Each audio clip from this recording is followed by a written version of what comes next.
Harrigan. Congressman, thanks for being on the show again. As a veteran, I'm sure you've been trained in search and rescue. Have you ever taken part in anything like what we're seeing in Texas right now? Your thoughts on the challenges facing these brave men and women? Rick, first and foremost, my thoughts and family's prayers are with the folks in Texas who have been affected by this over the last week. I mean, this is truly unspeakable. To answer your question, yes, I've been directly involved, particularly in the response to Hurricane Helene in North Carolina. And I can tell you, as someone who has participated in a search and rescue operation like this, it is incredibly dynamic. And what's going on in Texas right now is very different from North Carolina because so many of the victims that are affected are children.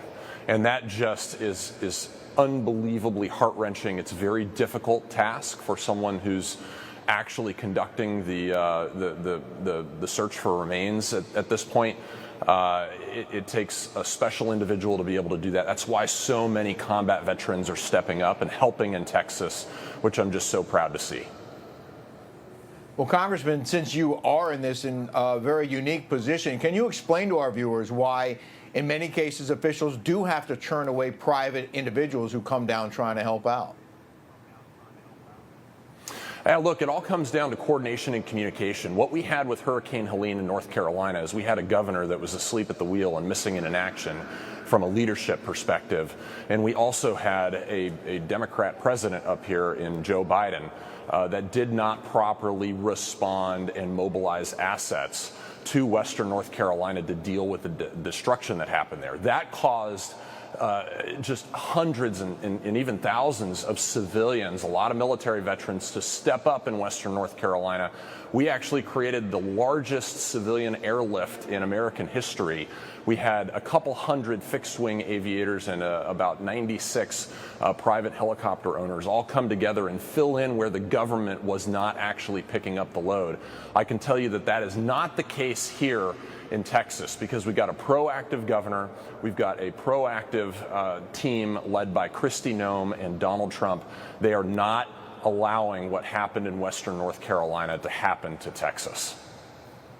Well, viewers may not realize, Congressman, your state is also currently dealing with tragic flooding due to the remnants of Tropical Storm Chantal.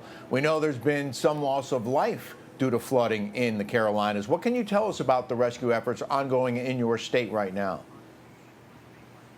Well, everybody's got their hands full all across the country right now with these national disasters, these natural disasters. And I've got a friend of mine from the Special Forces who, lost the entire first floor and basement of his home due to this flooding over the last couple days.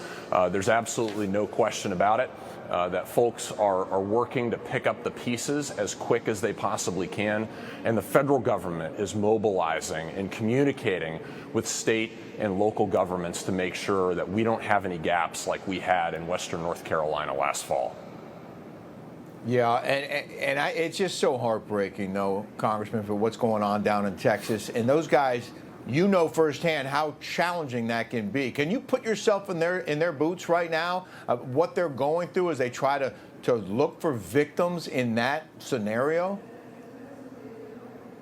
It's unimaginable to even try to describe because particularly, as I said earlier, so many of the affected victims are children, and there's still 170 people missing.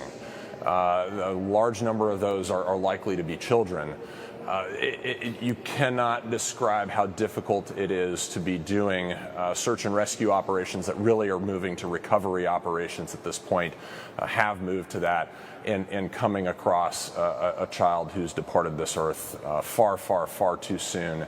And the emotion that goes into that with all of the families that are affected, the friends, this is a truly tragic incident. But it is something with the response that I'm really proud of this country because what you see is Americans coming together to solve problems during times of great crisis, and that's what America is ultimately all about. Well, we're sending strength down to the folks in Texas. I know what they're dealing with is just awful. But I also want to ask you about the passage of the president's big, beautiful bill. There were concerns about the deadline, but you guys got it done. So how big of a win was this to solidify the president's agenda, and how big of a win was it for the American people? I think we've got to understand, Rick, that this was probably the single largest win that we could have possibly delivered for the American people. We delivered on probably 90% of President Trump's agenda in one single swoop, prevented the single largest tax hike for all level of American taxpayers in American history. We've got the funding required to actually permanently secure our southern border. As we all know, President Trump, with his incredible policies, has shut the border down. We had 0 people released into the United States during the month of June. We're providing the funding and the resources to make sure that ICE has the ability to continue that mission, but also protect themselves, as we've seen with some of the radical left commentary coming out from different parts of the country, targeting our very brave members of ICE who are carrying out these deportation operations. We just had an officer shot. Since January, 700% increase in assaults on ICE officers. We're making sure that they've got the resources to be successful, and that's exactly what the One Big Beautiful Bill did. That's great.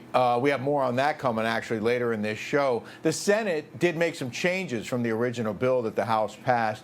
Is there anything missing that you'd like to get back? Look, there's definitely a few things missing. I can tell you, as someone who's a staunch supporter of the Second Amendment, we had a tremendous opportunity to provide historic change to the National Firearms Act. Unfortunately, a lack of support in the Senate, as well as interference by the Senate parliamentarian, kind of hijacked what should be Americans' rights codified into law in a very different way than they are today.